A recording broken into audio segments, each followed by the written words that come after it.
Assalamualaikum warahmatullahi wabarakatuh. Perkenalkan, nama saya Amrizal dengan NIM 423007, Prodi Ilmu Hadis semester 1. Dan adapun tujuan saya membuat video ini ialah untuk memenuhi tugas UTS Filsafat Umum. Dan adapun pembahasan yang akan saya bahas pada kesempatan kali ini ialah tentang filsafat modern. Adapun asal-usul dari filsafat modern ini ialah tidak terlepas daripada masa Renaissance, yaitu abad ke-15 sampai 16. Arti dari Renaissance adalah menghidupkan kembali, yaitu menghidupkan kebudayaan Yunani dan kebudayaan Romawi. Adapun tujuan mereka menghidupkan kembali kebudayaan Yunani dan Romawi ini ialah mereka ingin mengajarkan kembali ajaran-ajaran mereka, yaitu berupa ajaran-ajaran klasik. Dan mereka mengaitkan dengan filsafat Yunani untuk meluruskan kembali, menyempurnakan tujuan hidup mereka, dan juga mereka bertujuan untuk menyatukan kembali gereja-gereja yang telah terpisah-pisah. Maka dari sini lahirlah aliran-aliran filsafat modern. Poin yang pertama adalah rasionalisme. Aliran ini meyakini bahwa akal ataupun rasio adalah segala sumber ilmu pengetahuan, dan adapun pangkal daripada rasionalisme adalah keraguan-raguan sehingga mencapai kepastian. Dan adapun pelopornya ialah René Descartes, yaitu beliau terkenal dengan ungkapannya, saya ragu makanya saya ada, dan saya berpikir makanya saya ada. Yang kedua adalah empirisme. Aliran empirisme ini meyakini bahwa pemahaman yang benar itu adalah pemahaman yang sesuai dengan pengalaman yang konkret.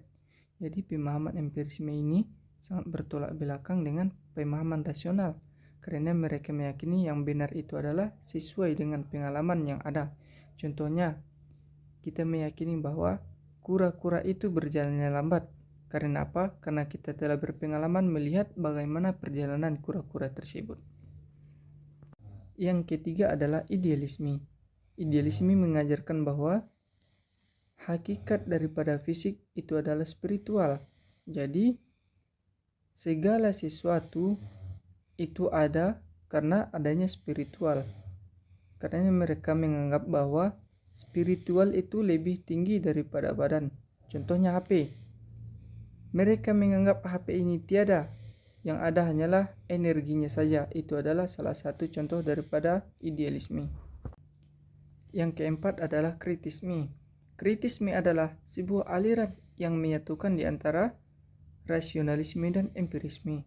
Mereka meyakini bahwa di antara rasionalisme dan empirisme ini memiliki keterkaitan yang sangat erat yang tak dapat dipisahkan. Sekalipun rasio adalah sumber segala ilmu pengetahuan, namun empiri adalah sebagai penjelas. Contohnya ialah ikan berenang di dalam air. Ikan berenang itu adalah rasio, di dalam air itu adalah empirisme. Yang kelima adalah positivisme. Positivisme adalah sebuah ilmu yang valid, yang fakta-fakta sejarah dapat menjadi ilmu pengetahuan. Dan positivisme ini menolak ilmu yang berbau metafisika, karena mereka meyakini bahwa kebenaran itu hanya dapat dilihat melalui pengalaman mereka sendiri. Dan pelopornya adalah Comte. Yang keenam adalah evolusionisme. Evolusionisme diambil dari kata evolusi, yang artinya berubah dari masa ke masa. Dan adapun evolusionisme ini terjadi pada hewan dan tumbuhan. Dan pelopornya adalah Charles Darwin. Charles Darwin berpendapat bahwa hewan dan tumbuhan itu terbuat dari suatu spesies yang sama, yang dimana akan berubah fisiknya dari masa ke masa. Itulah pendapat Charles Darwin. Yang ketujuh adalah materialisme. Materialisme adalah sebuah pemahaman yang menyatakan bahwa hal yang dapat dikatakan benar-benar ada adalah materi. Pada dasarnya semua terdiri atas materi, dan semua fenomena adalah hasil dari aktivitas materi. Yang kedelapan adalah neo-kantianisme. Neo-kantianisme adalah gabungan dari dua kata, yaitu neo artinya baru, sedangkan kantianisme adalah diambil dari seorang nama filsuf, yaitu Immanuel Kant. Jadi arti dari gabungan dua kata ini ialah mengembangkan kembali unsur-unsur pemikiran yang idealis, metafis, dan dialektif. Hermann Cohen berpendapat bahwa segala sesuatu itu baru dikatakan ada apabila terlebih dahulu dipikirkan. Jadi ada dan dipikirkan adalah sama, sehingga dipikirkan menyebabkan adanya isi pikiran tersebut. Yang kesembilan adalah pragmatisme. Pragmatisme adalah aliran filsafat yang memandang bahwa kriteria kebenaran sesuatu itu ialah apakah sesuatu itu memiliki kegunaan bagi kehidupan yang lain. Jadi mereka menganggap bahwa sesuatu itu mereka anggap ada ketika sesuatu itu memiliki kegunaan bagi yang lain. Yang ke-10 adalah filsafat hidup. Aliran ini lahir karena adanya perkembangan ilmu pengetahuan dan ilmu teknologi.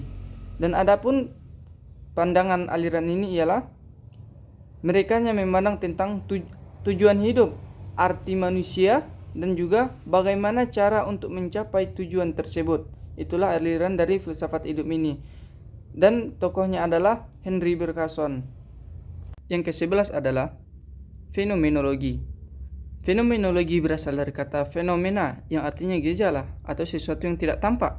Kebalikannya, kenyataan juga dapat diartikan sebagai ungkapan kejadian yang dapat diamati lewat indera. Misalnya penyakit flu, gejalanya batuk, pilek. Dalam filsafat fenomenologi, arti tersebut berbeda dengan yang dimaksud, yaitu bahwa suatu gejala tidak perlu harus diamati oleh indera, karena gejala juga dapat dilihat secara batiniah dan tidak harus berupa kejadian-kejadian. Yang ke-12 adalah eksistensialisme. Kata eksistensialisme diambil dari kata ex yang artinya keluar, dan sistensi atau sasto sama dengan berdiri. Berarti menempatkan secara umum, berarti manusia dalam keberadaannya itu adalah sadar bahwa dirinya ada dan segala sesuatu keberadaan ditentukan oleh akunya sendiri. Eksistensialisme merupakan aliran filsafat yang memandang berbagai gejala dengan berbagai eksistensinya. Artinya bagaimana manusia bereksistensi di dalam dunia. Yang ke-13 adalah Newtonisme. Newtonisme ini adalah sebuah kepercayaan bagi umat Kristiani yang dipelopori oleh Thomas Aquinas, yang mana beliau berpendapat bahwa sesungguhnya setiap manusia itu diciptakan memiliki kodrat yang sempurna. Namun setelah ia melakukan dosa, maka kesempurnaan itu akan menjadi berkurang. Begitulah pendapat Thomas Aquinas.